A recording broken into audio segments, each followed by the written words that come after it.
आज 13/5/2021 है। NTPC, CGL, SSC, RRB, police, दरोगा की परीक्षा देने वाले एस्पिरेंट के लिए ये उपयोगी हो सकता है। बायोलॉजी में है पैनक्रियाज। पैनक्रिया, इसमें पूर्ण तरह से पाचक रस निकलता है। अब पैनक्रिया को डबल नलिका युक्त ग्रंथि भी कहा जाता है, इसीलिए कि एक साथ यह नलिका विहीन एवं नलिका युक्त दोनों ग्रंथि इसमें है। यह एक साथ नलिका विहीन एवं नलिका युक्त ग्रंथि है। अग्नाशय के एकमात्र आइसोलेट ऑफ लंगरहैंस है। आइसोलेट के एक भाग में, अग्नाशय के एक भाग में आइसोलेट ऑफ लंगरहैंस है। इंसुलिन के अतिस्रवण से एवं कम सेवन से हाइपोग्लाइसीमिया एवं डायबिटीज बीमारी होता है। तो पैनक्रिया जो है पूर्ण पाचक रस निकलता है। यह डबल नलिका युक्त, एक साथ नलिका युक्त एवं नलिका विहीन ग्रंथि है मानव शरीर में। इसमें से जो क्या बोले लंगरहंस के एकमात्र आइसोलेट है, अग्नाशय में एकमात्र आइसोलेट ऑफ लंगरहंस है। इंसुलिन के अतिस्रवण से एवं कम सेवन से हाइपोग्लाइसीमिया एवं डायबिटीज होता है।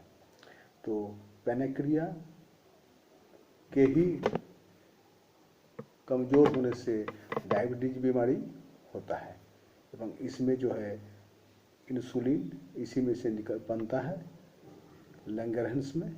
और क्या बोले इसको जो है इंसुलिन अगर ज़्यादा बनता है तो क्या बोले ज़्यादा हो जाता है तो हाइपोग्लाइसीमिया, कम होता है तो डायबिटीज होता है। दूसरा है हिपरिन। हिपरिन नामक प्रोटीन जो है लीवर में निर्माण होता है। हिपरिन नामक प्रोटीन लीवर में निर्माण होता है जो रक्त को जमने से रोकता है। रक्त जम जाए तो पास कैसे करेगा, तो ये इसका काम है, हिपरिन का काम है कले रक्त को जमने से रोकना। तो हिपरिन अगर रक्त ज़्यादा पतला हो जाता है तो हिपरिन का अलग से दवाई दिया जाता है। अब भूवल, अंटरकटिका में लर्समैन हिल में, अंटार्कटिका के लर्समैन हिल में भारत अपना थर्ड अनुसंधान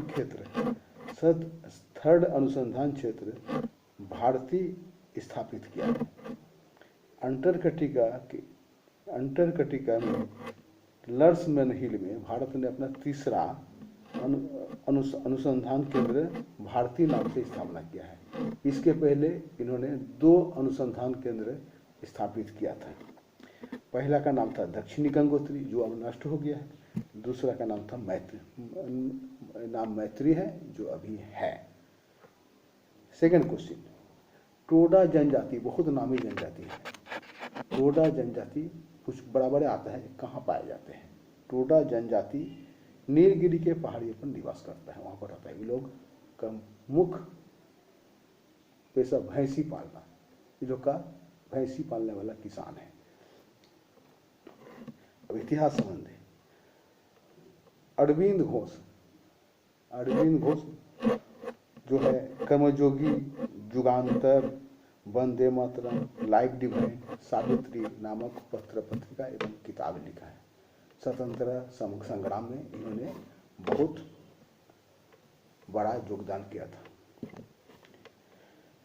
इतिहास के दूसरा क्वेश्चन, पानीपत के प्रथम युद्ध में बाबर ने पहली बार तुगलमा युद्ध नीति एवं तोपखाने का प्रयोग किया था।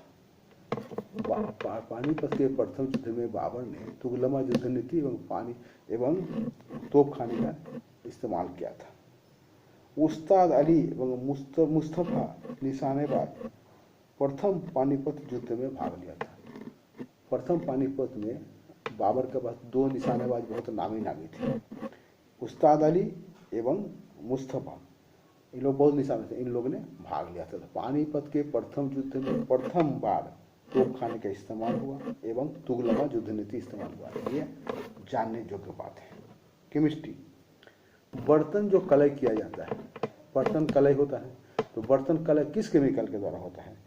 बर्तन कलय करने में अमोनियम क्लोराइड का इस्तेमाल होता है। जानने के रखा जाए, केमिस्ट्री का क्वेश्चन है, परीक्षा में कभी कभी आता है।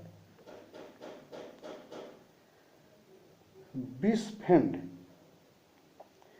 बिस्फेंड BISPHEND, बिस्फेंड नामक रसायन जो है वो फूड पैकेजिंग में काम आता है। ये फूड पैकेजिंग में आने वाला केमिकल बिस्फेंड है।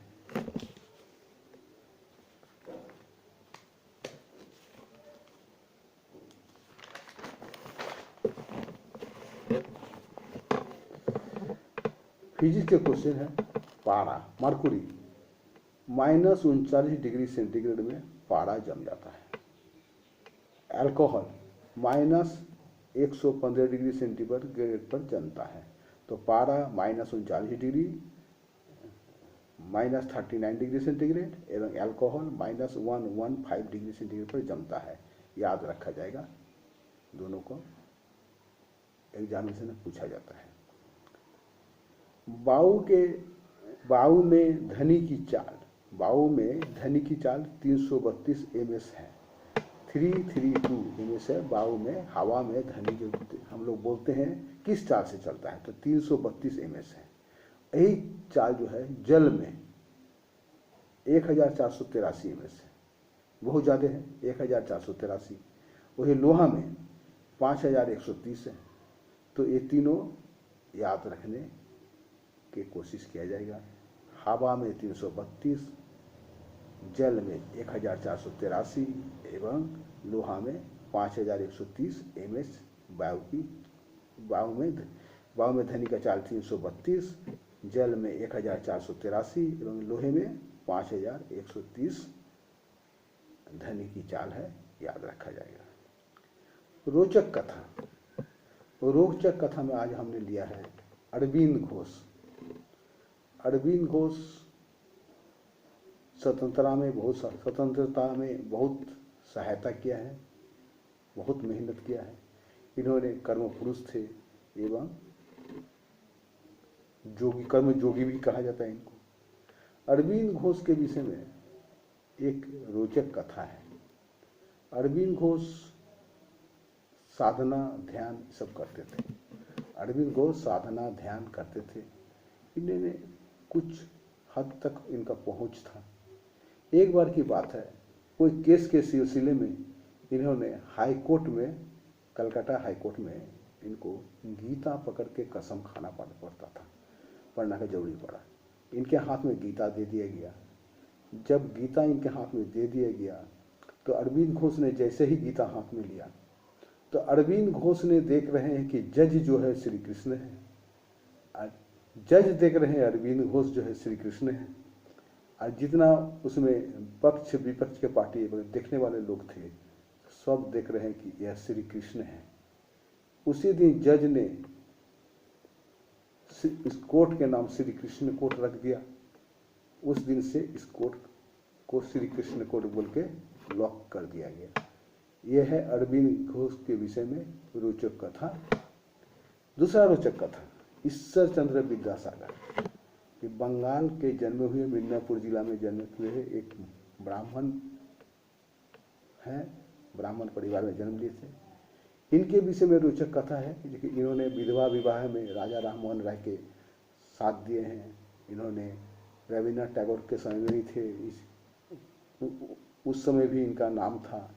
इनके विषय में रोचक कथा यह है कि बचपन में अपने पिताजी के साथ पैदल इस शहर से उस शहर जा रहे थे। उस समय गाड़ी घोड़ा का उतना था नहीं, बंदोबस्त नहीं था जिस समय की बात है। इन्होंने पैदल ही जा रहे थे। तो रास्ते में माइलस्टोन था। इन्होंने संस्कृत हिंदी जानते थे, अंग्रेजी नहीं जानते थे। लेकिन माइलस्टोन जहाँ पर था उस समय अंग्रेजी लिखा हुआ था। तो इन्होंने अपने पिताजी से पूछे जब माइलस्टोन में क्या लिखा हुआ है, तो मान लीजिए 11 किलोमीटर लिखा हुआ तो 11 लिखा हुआ था, 12 किलोमीटर लिखा था 12 लिखा हुआ था। इन्होंने पैदल चलते गए, बाद में जब गंतव्य स्थान पर पहुंच गए तब अपना पिताजी को कहते हैं कि हमने अंग्रेजी का 1 2 3 4 5 6 7 8 9 10 ये सीख लिए। कैसे? तो माइलस्टोन देख के। यह एक अरविंद घोष स्टूडेंट, ये अरविंद घोष बोलते हैं, ईश्वर चंद्र विद्यासागर स्टूडेंट का बचपन का, यह इनका ब्रेन का कमाल है, रोचक कथा है। क्योंकि ईश्वर चंद्र विद्यासागर बचपन में इंग्लिश का 1 2 3 4 5 6 7 8 9 10 इसके लिए कोनो किताब नहीं पढ़े, ट्यूशन नहीं गए, कोई सिखाया नहीं, इन्हें माइलस्टोन देख के सीख लिए थे। आज के लिए बस इतना ही, फिर कल के लिए कुछ नया लॉकडाउन में कोशिश करेंगे कि कुछ बने, मेरा भी मन लगे और किसी का उपकार भी हो।